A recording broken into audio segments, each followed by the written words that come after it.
dónde y cuándo se originó la civilización, los expertos han elaborado muchas teorías, pero a veces las evidencias contradicen por completo todas las hipótesis.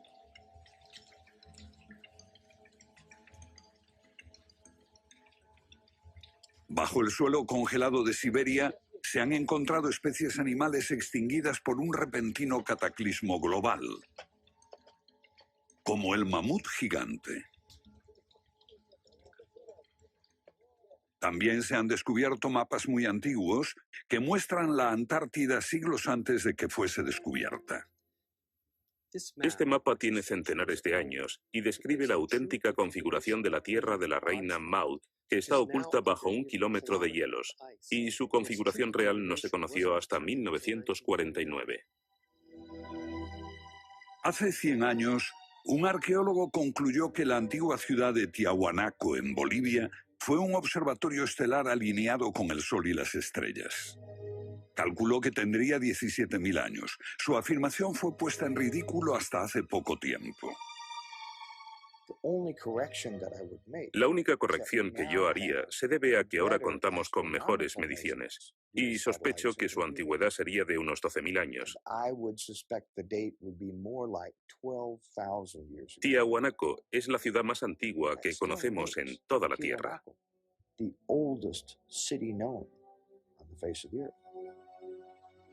Los geólogos han descubierto que la gran esfinge de Gizeh en Egipto ha resistido siglos de lluvias incesantes, pero estas lluvias solo pueden haber tenido lugar miles de años antes de los faraones. ¿Fue construida la esfinge antes de los comienzos de la civilización? Lo que se pone en cuestión es la historia completa de la civilización. Puede que no haya ido en línea recta desde los estúpidos cavernícolas hasta los hombres tan listos de hoy con sus bombas atómicas. A veces, las pruebas que se hallan rompen todas las reglas. En este documental entrevistaremos a personas que están juzgando meticulosamente esas evidencias y elaboran nuevas teorías que pueden cambiar nuestra idea de la civilización humana. Esta enorme cara fue tallada por los antiguos olmecas de México. Se cree que tiene al menos 2.000 años y es inequívocamente africana. Sin embargo, se supone que los negros no llegaron a América hasta después de Colón. En su libro De la Atlántida a la Esfinge, el escritor Colin Wilson recoge indicios de lo que él y otros creen que son los rastros de una avanzada cultura anterior al comienzo de la historia.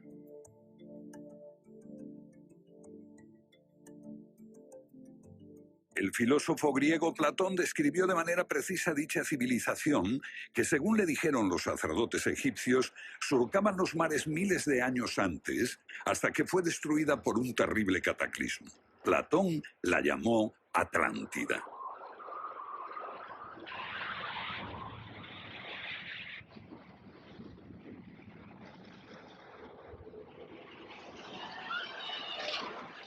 La Atlántida. Un terrible cataclismo.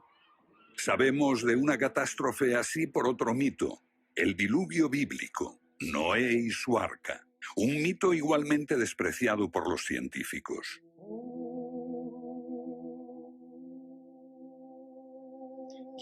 Cuando rechazan el diluvio bíblico y a Noé y el arca como una fábula, los científicos están ignorando el hecho de que hay cientos de mitos de diluvios en todas las culturas, aparte de las narraciones de Mesopotamia y de los hebreos, que dicen lo mismo sobre un desastre planetario que virtualmente borró al género humano antes del comienzo de la historia conocida.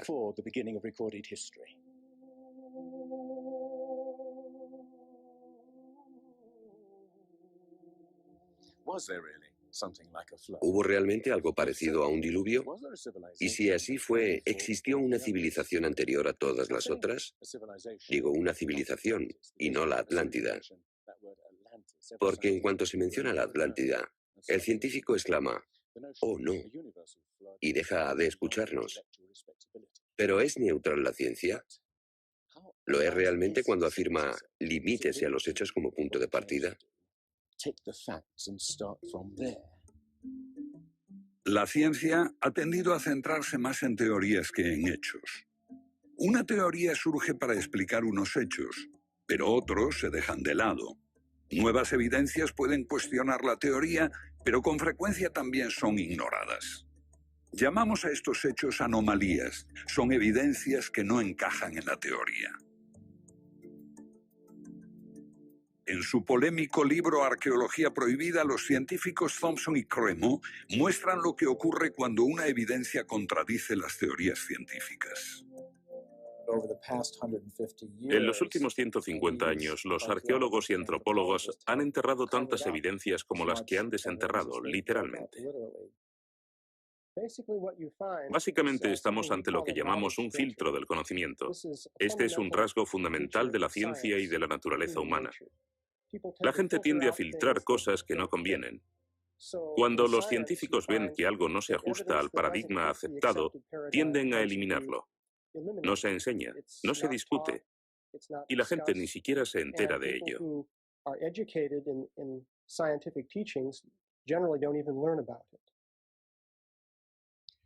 Lo que estamos diciendo, por ejemplo, sucedió en Iatitlan, México, en 1996. Cuando la arqueóloga Janestine McIntyre amenazó con echar abajo la teoría convencional de que el ser humano es relativamente nuevo en la Tierra, que llegó a Siberia hace unos 30.000 años y en América hace unos 20.000 años.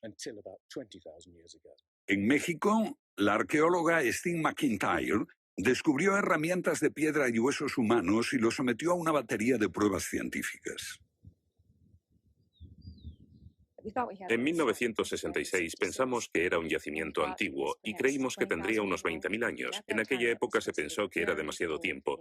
Cuando lo datamos mediante una batería de métodos supimos que tenía 250.000 años. Sinceramente, yo me hubiera sentido feliz con los 250.000 años. Fui ingenuo y pensé, bien, voy a dejar de pensar en las fechas. Tenemos la información. Hemos conseguido los hechos. Tomemos estos hechos y partamos de ahí. No me di cuenta de que arruinaría mi carrera por completo. Todas sus oportunidades profesionales se frustraron. El yacimiento fue cerrado. Los permisos para investigar denegados sistemáticamente. No obstante, más de 30 años después, unos arqueólogos descubrieron en Siberia vestigios de seres humanos de 300.000 años de antigüedad.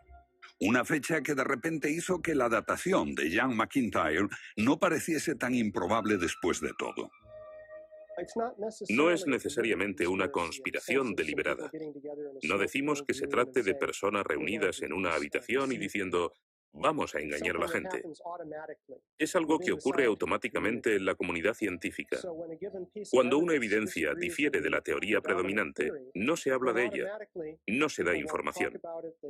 Y eso significa que la ciencia deja de progresar de la forma en que uno desearía.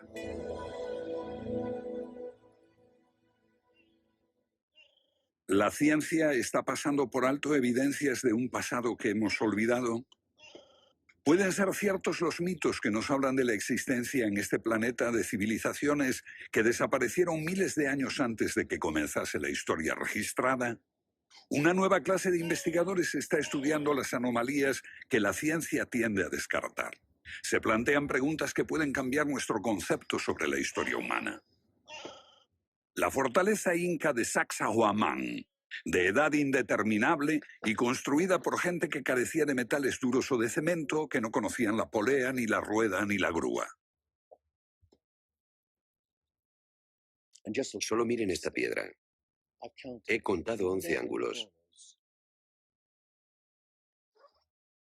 Debe pesar más que 200 coches juntos y revela la increíble habilidad de la gente que la hizo. Y también algo más. Una capacidad asombrosa para manipular objetos de este tamaño. ¿Cómo diablos las levantaban? Bolivia. Las misteriosas ruinas de Tiahuanaco. La misma habilidad manual, una capacidad de construcción que resulta inexplicable. Las piedras están perfectamente ensambladas. Intentemos insertar una aguja en cualquier punto de las junturas. La aguja no entra.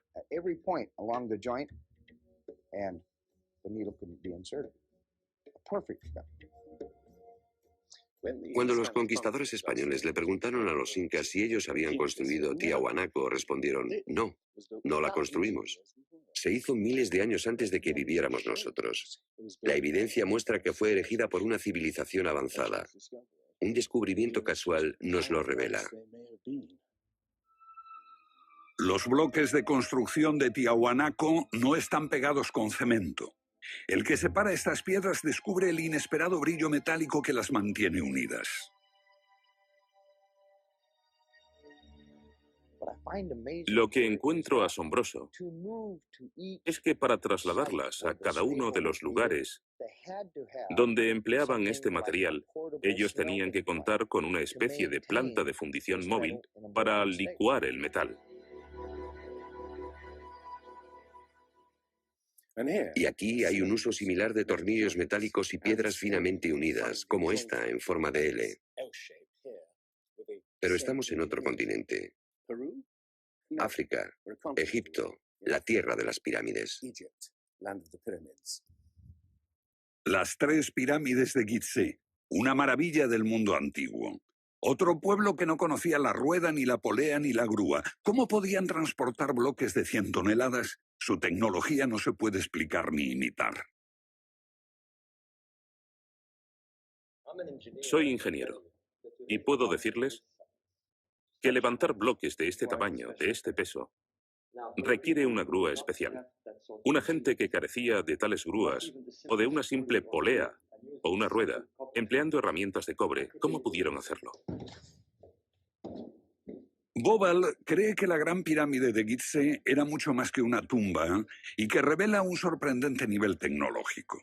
En su libro Guardián del Génesis, Robert Bobal y Graham Hancock enumeran muchas hazañas inexplicables. Chris Dunn, experto en perforaciones. Bueno, permítanme una pregunta. ¿Cómo cree que lo hicieron? El sarcófago de la Cámara del Rey.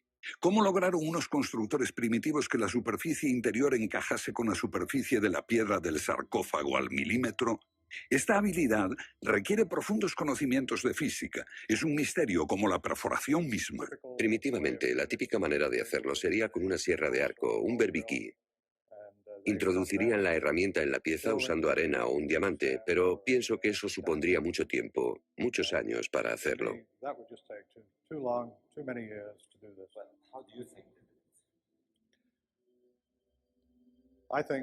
Creo que debieron haber usado herramientas más potentes.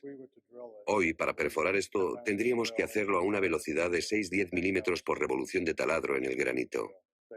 Ellos lo hicieron más rápido de lo que lo haríamos nosotros. Más rápido, investigadores como Chris Dunn se preguntan acerca del propósito de emplear este raro instrumento en un friso oculto. ¿Taladros superpotentes?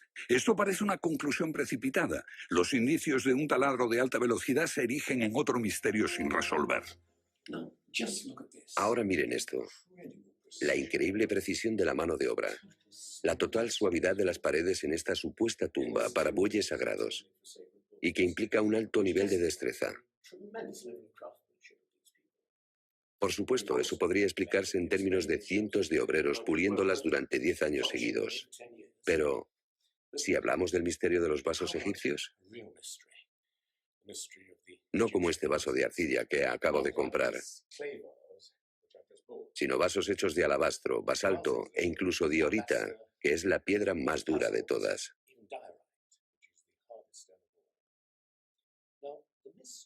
Es bastante fácil ver cómo se podría ahuecar taladrando directamente hacia adentro.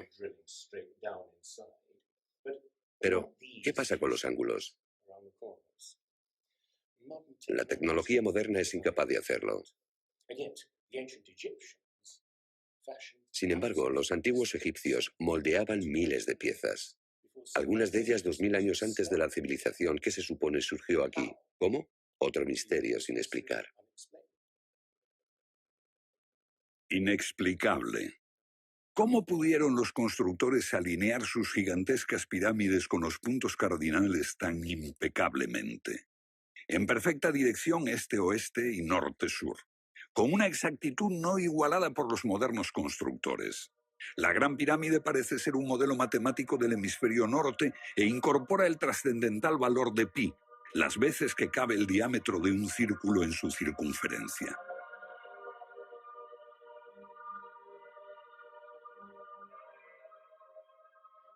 Está claro que lo que aquí tenemos es un avanzado sistema de matemáticas y tecnología, en un tiempo que no conocía su existencia. Para lograr estos resultados, los antiguos constructores tenían que usar un eclímetro de 52 grados. Cualquiera otro no valdría. Pero no solo los egipcios conocían el valor pi. Ese valor también está representado en la pendiente de esta pirámide y en el extraño ángulo que le dieron sus constructores, en Teotihuacán, México, el lugar que los indios llamaban Ciudad de los Dioses.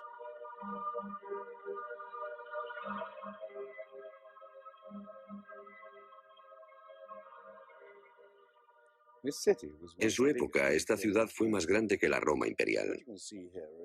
Lo que pueden ver es una serie de estanques que llenaban de agua, cuya superficie lisa reflejaba los cielos y cuyas ondas podrían servir como anuncio de terremotos.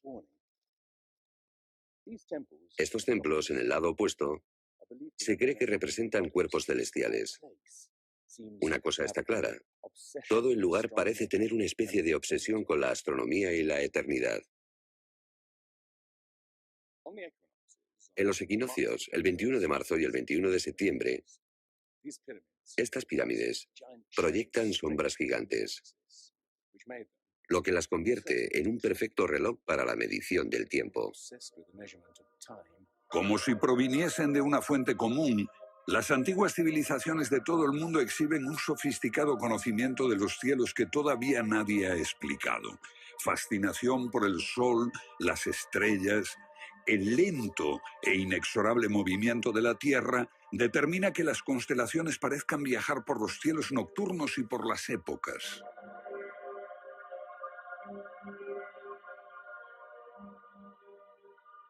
Según los estudiosos, los antiguos egipcios no tenían un gran conocimiento de la astronomía.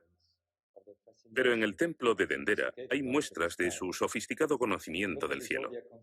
Miren las constelaciones del zodíaco: Leo, Tauro, Piscis. Y aquí, la constelación de Orión. Bauval cree que la astronomía es la llave de muchos misterios de las pirámides. Los antiguos egipcios veían en la constelación de Orión a su dios Osiris, señor de los muertos y la vida ultraterrena. Bauval halló el reflejo de ese dios en las pirámides de Gizeh.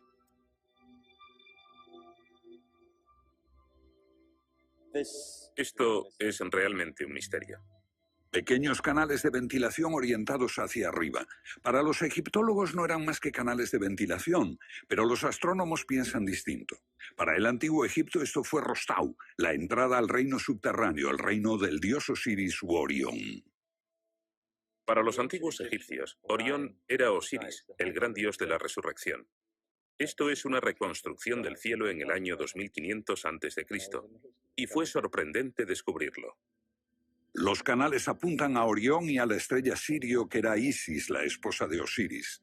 En textos antiguos, Bauval descubrió que deben de haberles servido una ceremonia secreta para la resurrección de los faraones muertos, que renacían como estrellas en la constelación de Orión. Uno de esos textos dice: «Oh rey, permite que atraviese el serpenteante canal, la Vía Láctea, hasta el punto donde está Orión». Bauval cree que Osiris tenía tal importancia que los constructores emplazaron las 3 pirámides de Gizeh para que fueran un reflejo terrestre de las 3 estrellas del cinturón de Orión. Esa correlación fue solo el comienzo. Bauval descubrió que los antiguos habían dado nombre de estrellas a otras 2 pirámides próximas. Esto le hizo entrever un plan más amplio y quedó perplejo. La constelación de Orión, el dios Osiris, estaba en el cielo y en la tierra.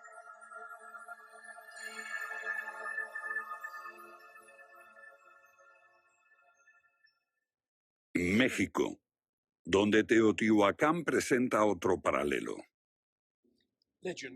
Una leyenda la llama la ciudad de los dioses y sugiere que su propósito era convertir a los hombres en seres celestiales.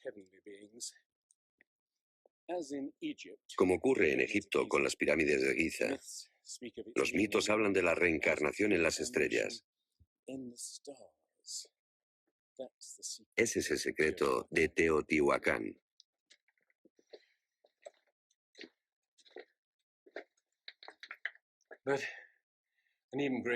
Pero esta pirámide presenta otro enigma mayor. Cuando se excavó por primera vez en 1906, se halló una enorme capa de mica. Ahora sabemos que la mica se usa como aislamiento eléctrico. No tenemos idea de para qué la utilizaban ellos. Lo que resulta aún más extraño es que la mica procede de Brasil. Imaginemos el problema de trasladar toda esta mica a más de 2.000 kilómetros de distancia. ¿Cómo? ¿Con qué finalidad? No tenemos ni idea. Tiahuanaco, Bolivia. Otra cultura perdida revela la misma fascinación por el sol y las estrellas. Hace 100 años, el arqueólogo boliviano Poznański observó que en el primer día de primavera el sol salía exactamente por el centro del templo. Fue el inicio de un gran descubrimiento.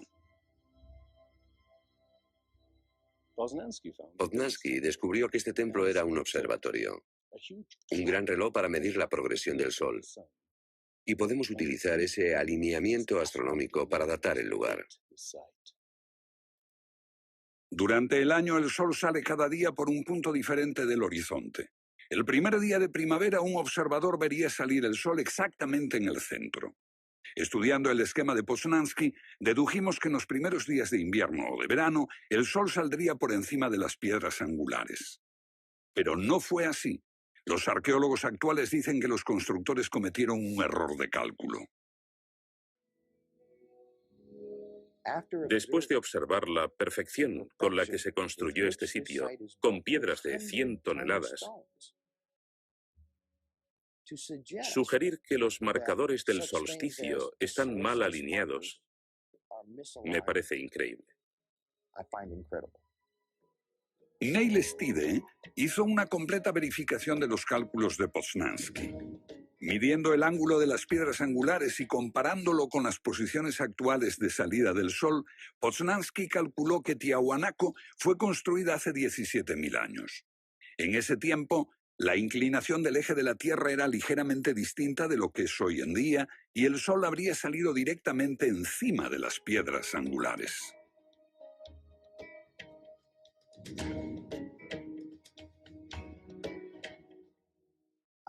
Yo sospecho que la fecha sería más bien de 12.000 años. Pero eso haría que todos nos cuestionásemos completamente los orígenes de la civilización. Una civilización perdida en el tiempo dejó sus huellas en varios lugares del mundo. Los sacerdotes egipcios dijeron al filósofo griego Platón que una civilización así habría existido hace 12.000 años. Pero según la ciencia, el ser humano abandonó la prehistoria hace solo 5.000 años. En Egipto, el investigador John West descubrió que la esfinge de Gizeh no resultó alterada por el clima de la misma forma que las construcciones del entorno, erosionadas por la arena y los vientos del desierto. En vez de un desgaste horizontal, la esfinge tiene marcas de erosión redondeadas y onduladas. No se necesita ser geólogo para mirar y ver lo que se debe al tipo de clima. Solo el agua cayendo copiosamente sobre las paredes del recinto pudo producir esos contornos redondeados.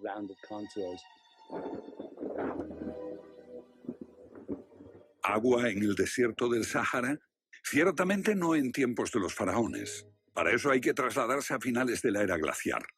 Unos 10.500 años antes de Cristo, miles de años antes de que existiesen los faraones. ¿Pero por qué entonces la esfinge tiene cabeza de faraón?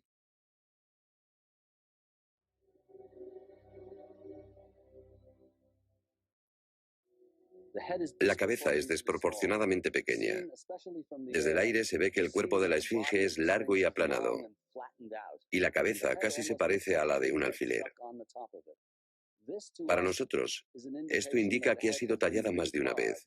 En otras palabras, la cabeza se rehizo en algún momento de su larga historia.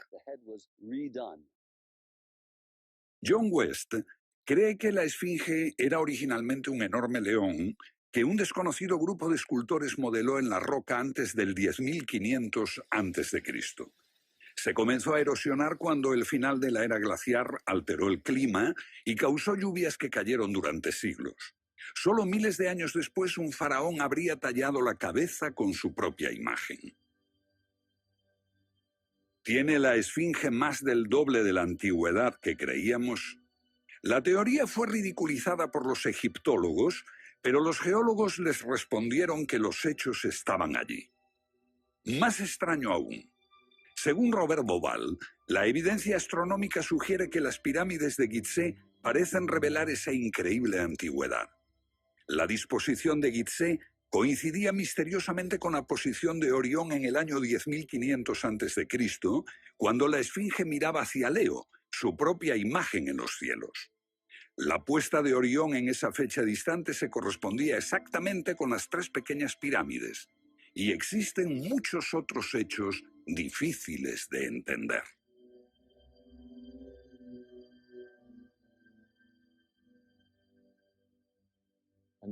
Esto coincide exactamente con las ideas que se desarrollaron tras los análisis geológicos de la esfinge. Dos ciencias sólidas indican que la esfinge podría remontarse al año 10.500 a.C.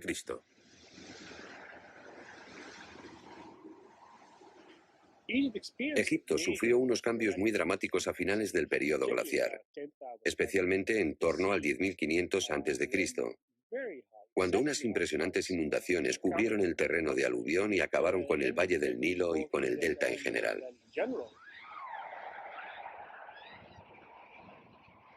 «10.500 años antes de Cristo, un periodo de inundaciones. ¿Pudieron los diseñadores de Gizeh remontarse a un tiempo tan distante? El tiempo de sus mitos dice que el dios Osiris y sus asistentes ascendieron del caos para traer los primeros frutos de la civilización. ¿De dónde vinieron?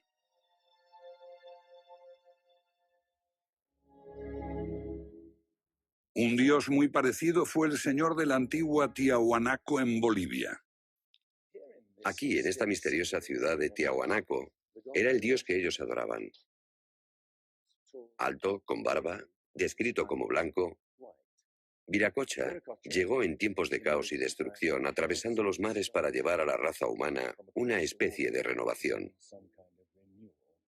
El dios blanco Viracocha. En México conocido como Quetzalcóatl, que llegó con otros para traer los primeros frutos del conocimiento. Su símbolo está por todo Teotihuacán. La serpiente emplumada, símbolo del enigmático dios Quetzalcóatl que llegó desde el este después de tremendos cataclismos para traer la civilización a esta parte del mundo. ¿Pudieron dioses como Osiris, Viracocha y Quetzalcóatl haber sido personas reales que llegaron de muy lejos? ¿Eran supervivientes de un cataclismo que destruyó sus hogares y su civilización? Ahora la pregunta que nos hacemos es esta. ¿Existió una remota civilización, hasta ahora sin identificar, que llegó a Egipto, México y Sudamérica? ¿Y que dejó su impronta en un cuerpo de conocimientos, por difícil que sea de discernir?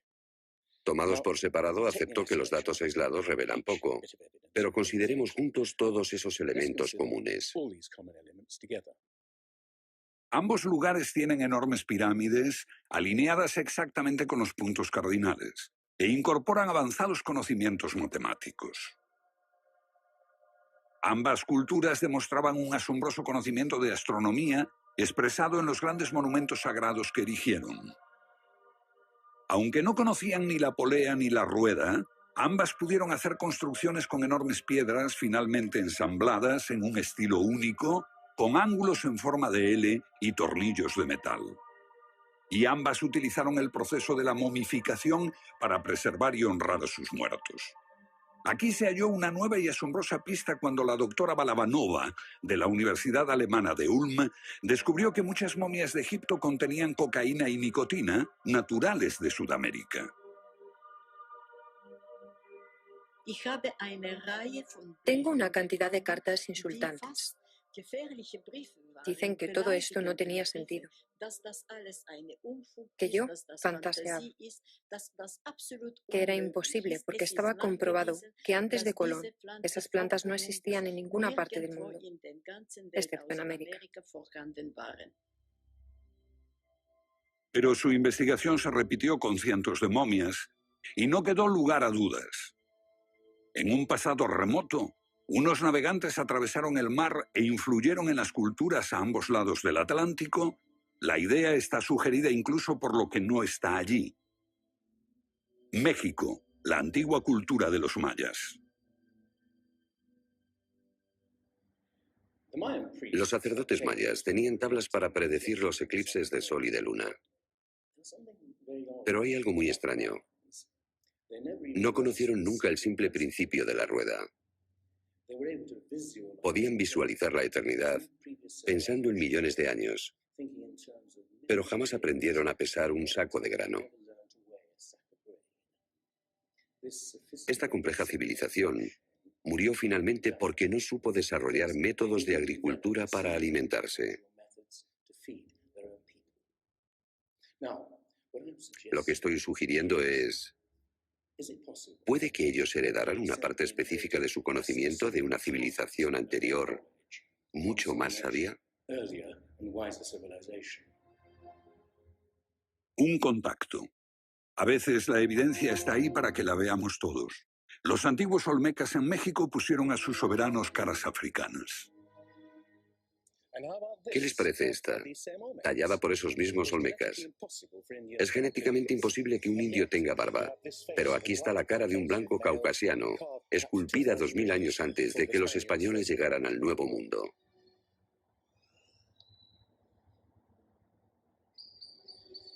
Caras de africanos y de caucasianos esculpidas muchos siglos antes de Colón.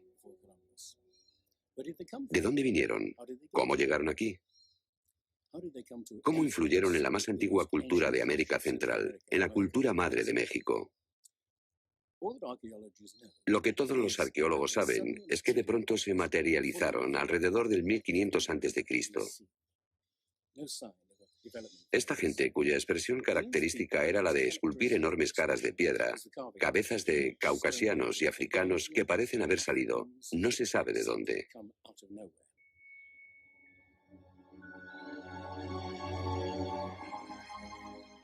Oaxaca, la antigua ciudadela del Monte Albán. Aquí, en el sur de México, está el último testimonio de esos misteriosos hombres. Porque estas figuras esculpidas en piedra parecen corresponder a muertos en combate, desnudas, desamparadas, la mayoría castradas. Este puede reflejar el momento en que estos hombres desaparecieron de la historia.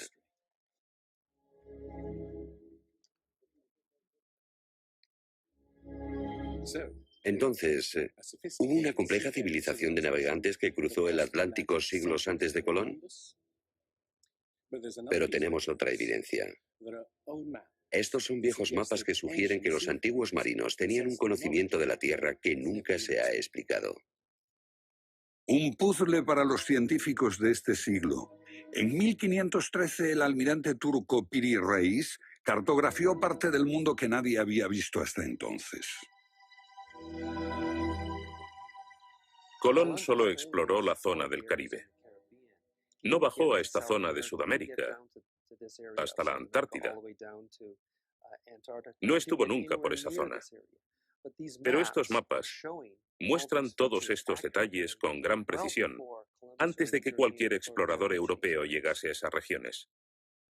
Este mapa, de muchos siglos, describe la configuración real de la Tierra de la reina Maud, que ahora está sepultada bajo 1 kilómetro de hielo. Y su forma precisa no se determinó hasta 1949. Inexplicable. Los cartógrafos han meditado mucho sobre la extraña proyección cartográfica utilizada en el mapa. Hallaron un parecido con el que utiliza un moderno submarino nuclear que hace mediciones del mundo mientras se aleja de un punto de referencia. En este caso, el centro está en Egipto. ¿Es ese el hogar de los antiguos cartógrafos? El mapa muestra exactamente esta parte del mundo, pero hay más. Para mí, el aspecto más significativo del mapa de Piri Reis es que describe exactamente la longitud, algo que los europeos no fueron capaces de hacer hasta el siglo XVIII. La longitud. Esa historia comenzó en estas playas en 1707, cuando la flota inglesa navegaba por el Mediterráneo hacia Inglaterra. En aquellos días era bastante fácil determinar a qué distancia estaba el norte o el sur, midiendo el ángulo que el Sol y las estrellas formaban con la superficie de la Tierra. Pero no había técnicas para determinar lo lejos que estaba el este o el oeste. ¿Longitud? El almirante Sir Cloudesley Shuffle se enfureció cuando un marinero del oeste del país le dijo que estaba alejándose unas 20 millas del este y era probable que la flota naufragase en la costa. Cuando sus oficiales le dijeron que el rumbo era correcto, mandó ahorcar al marinero por insubordinación. En sus últimos momentos debió haber deseado no haberlo hecho. Los barcos se habían hundido antes por millares. Pero entonces la pérdida de una flota entera promovió la búsqueda de un reloj preciso para calcular la longitud. Tuvieron que pasar 2 generaciones antes de que finalmente se consiguiese. No obstante, el mapa de Piri Reis ya mostraba un conocimiento de la longitud al menos 250 años antes. En el mapa de Piri Reis se menciona el hecho de que se trate de una recopilación de muchas otras cartografías. Son copias de copias de copias.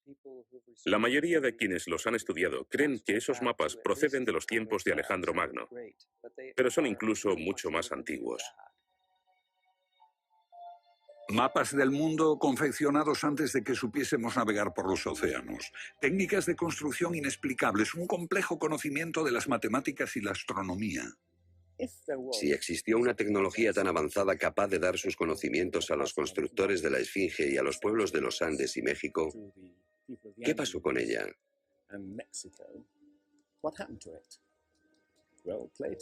Platón dice que existió esa civilización avanzada tecnológicamente y capaz de surcar los océanos del mundo, la Atlántida, situada en una enorme isla-continente. Rechazando una civilización perdida, la ciencia niega también la idea de una catástrofe global que la destruyó. Pero Platón y la Biblia no son las únicas evidencias. El Popol Vuh, libro sagrado de los mayas, habla de enormes marejadas e inundaciones que azotaron el mundo durante meses. Una lluvia fría y negra indescriptible y granizo. Los antiguos hablaban de tiempos de caos, de inundaciones y oscuridad de los cuales emergieron los dioses para dar forma a la tierra de Egipto.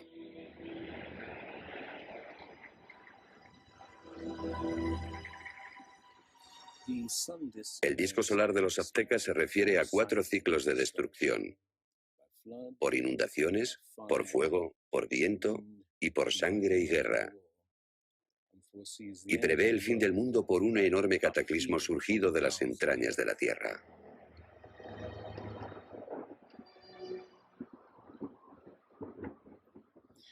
Otros mitos de la América antigua hablan de inundaciones apocalípticas y torrentes de fuego, de erupciones volcánicas y terremotos. Un pasado que no podemos recordar ni olvidar.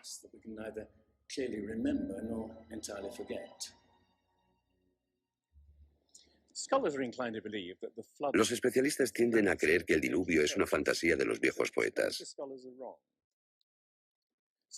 Pero supongamos que los expertos se equivocan. Supongamos que una serie de terribles catástrofes naturales redujeron a nuestros ancestros a pequeños grupos que vivieron apartados y se esparcieron por todo el mundo. Lo que buscamos es una época que coincida perfectamente con los mitos, igual que el zapato encaja en el pie de Cenicienta. Una pista. La fosa de Alquitrán en La Brea, California. Una inmensa sepultura de millones de animales que hoy se ha convertido en atracción turística.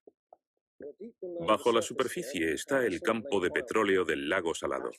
El asfalto brota por las grietas y fisuras como un papel cazamoscas y atrapa a los animales.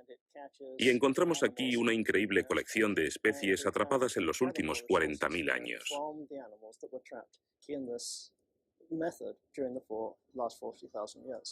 Esta fosa de alquitrán puede leerse como un libro de tiempos remotos, cuando abundaban los animales y nosotros no los considerábamos como originarios de América. Mamuts, elefantes, rinocerontes, perezosos gigantes, tigres sable, incluso caballos y camellos.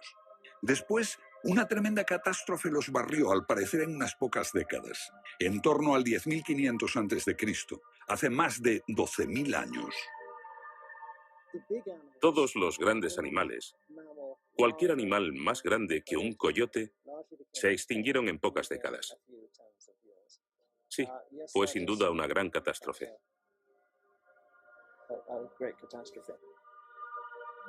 Un registro de la catástrofe. El fin de la era glaciar. En el 10.500 a.C., hace más de 12.000 años. Temperaturas que habían permanecido relativamente estables durante miles de años de pronto se elevaron. Un aumento de temperatura de más de 5 grados en un abrir y cerrar de ojos. Solo entre 3 a 10 años. Se trata del asombroso descubrimiento de unos científicos que perforaron la capa de hielo en Groenlandia para investigar los cambios en la atmósfera. El hielo de Groenlandia ha sido llamado por algunas personas la piedra roseta del clima, porque ver que el clima puede cambiar tan rápidamente es un enorme descubrimiento. Y este cambio ocurrió en un periodo de entre 3 años y una década. Hemos observado cambios espectaculares en la química de la Tierra. Y descubrimos que en un periodo en el que las placas de hielo estaban empezando a derretirse, es cuando tenemos más señales de sedimentos volcánicos y de mayor magnitud, mayores concentraciones que en cualquier otro periodo en los últimos 110.000 años.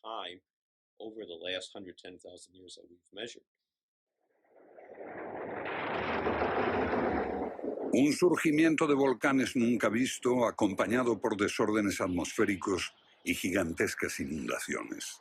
Porque mientras las placas de hielo de más de 1 kilómetro de espesor se derretían en pocos años, el nivel de los mares aumentaba dramáticamente. De repente, los mares ocuparon lo que había sido suelo seco. Se podía caminar desde Gran Bretaña a Escandinavia antes de que una revolución climática diese forma al Mar del Norte. Fue un periodo en que las grandes inundaciones cubrieron las llanuras de América del Norte y por eso es que se encuentran esqueletos de ballenas en Michigan. Un tiempo de cataclismos a finales de la era glaciar, que puede coincidir con los mitos.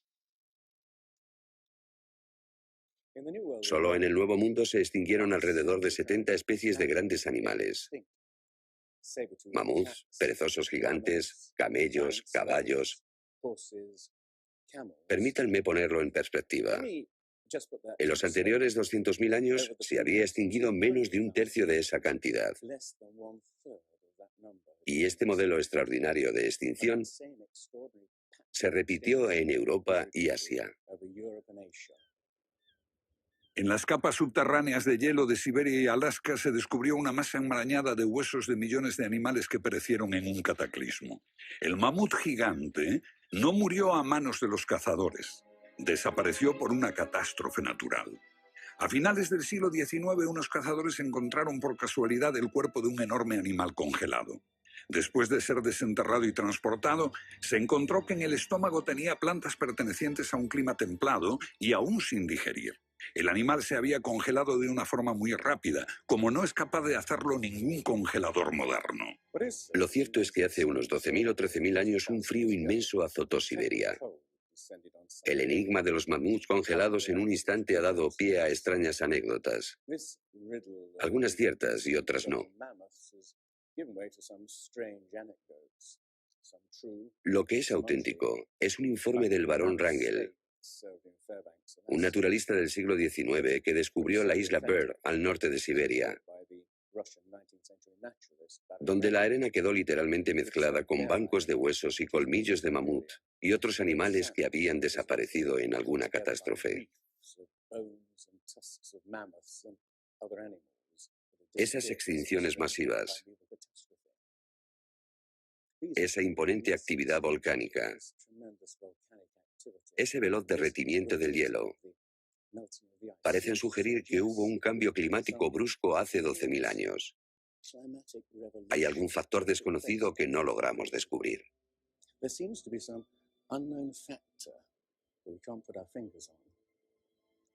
El fin de la era glaciar. ¿Qué provocó esa revolución? He aquí la gran cuestión. ¿Qué causó el cataclismo? Una de las mejores ideas la ha planteado Charles Hapgood. Él sugiere un desplazamiento repentino de la corteza terrestre. Toda la corteza de la Tierra es solo un tercio de un 1% de la masa terrestre. Como la piel de una naranja, si se suelta, se mueve. Más fina que una cáscara de huevo, la corteza de la Tierra queda apoyada en un interior líquido. La teoría imperante sobre la corteza terrestre es la de las placas tectónicas. Los continentes se separan lentamente durante cientos de millones de años, aunque la ciencia rechazó esa teoría durante más de medio siglo. Ahora niega también la idea de que la corteza pudo moverse en su conjunto y repentinamente. Pero un científico quedó hipnotizado por la idea. Se llamaba Albert Einstein.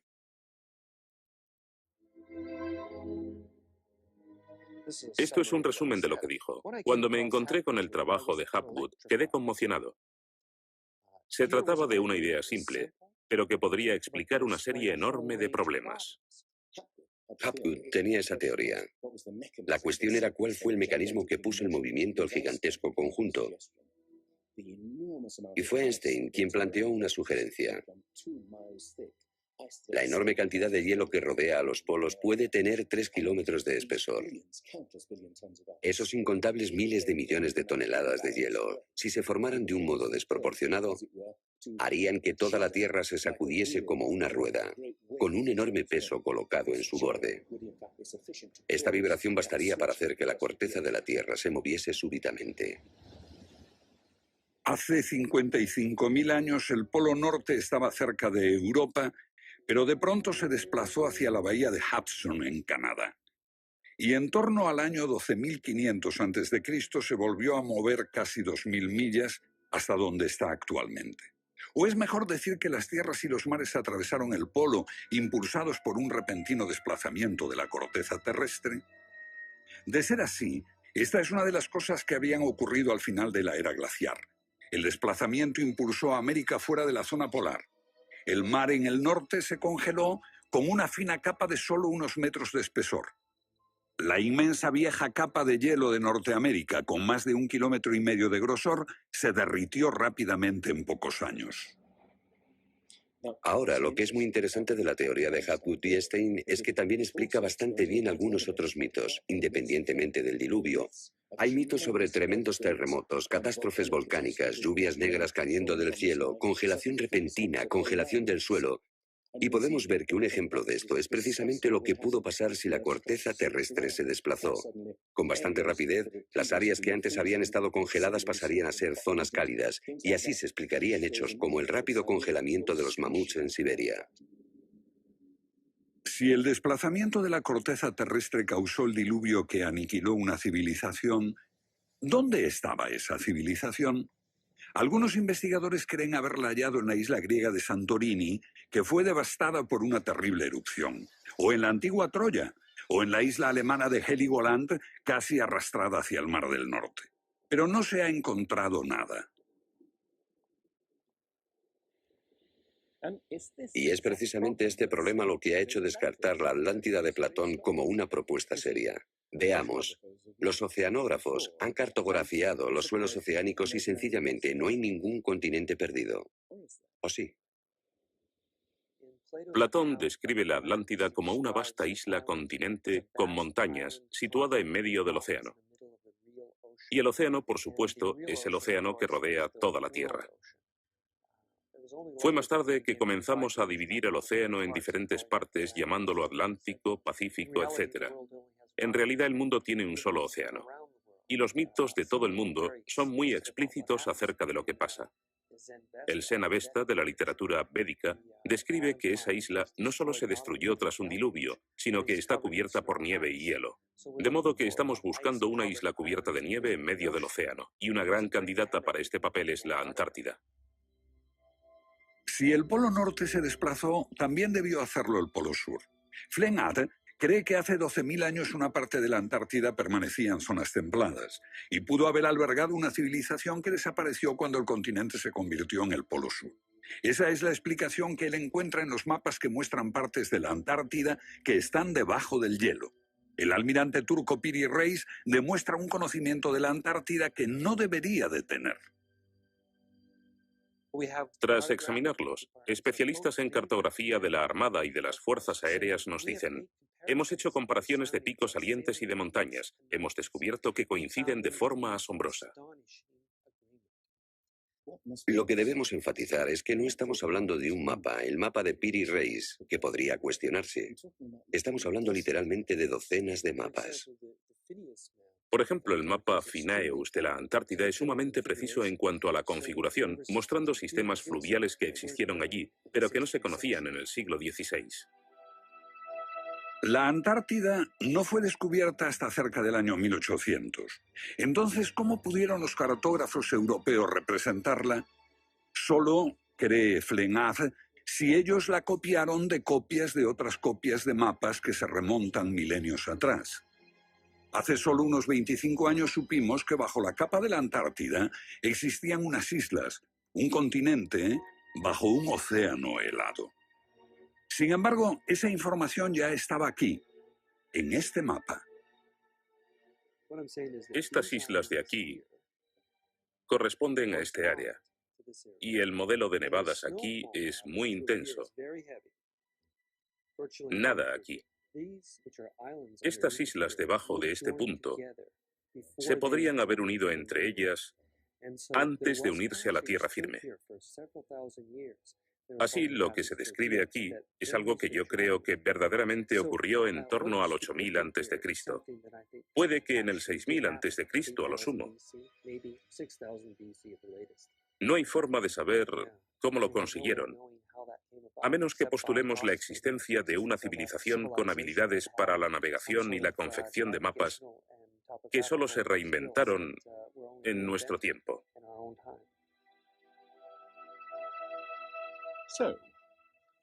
¿Fueron los comienzos de la civilización humana más remotos de lo que suponíamos? Puede que uno sienta que muchos elementos de esta hipótesis suponen conjeturas extravagantes que, vistas por separado, pueden ser todas discutibles. Pero si juntamos esas piezas como las piezas de un puzzle, se empieza a ver que surge un modelo. Una civilización que se desvaneció y fue olvidada mucho antes de que comenzase el registro de la historia.